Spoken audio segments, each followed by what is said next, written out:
Yes, I think, there's always a delay between often setting a policy and then having it fully implemented on the ground. Um, but as I stressed, I think that the door is open.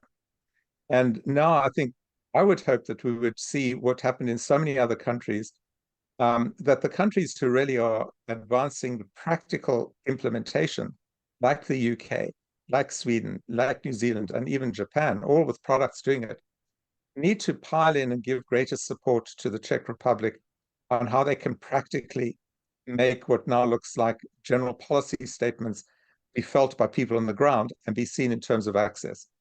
The companies seem to be doing pretty well as far as they can. They need to be encouraged to be going further. As I say, the products are all on the market, the regulatory environment's in our favor.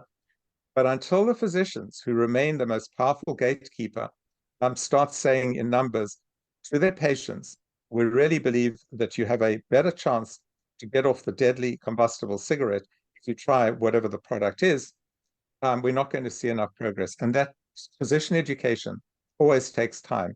But we know it's possible because it's been achieved to an extent in HIV/AIDS, in alcohol, and drug abuse.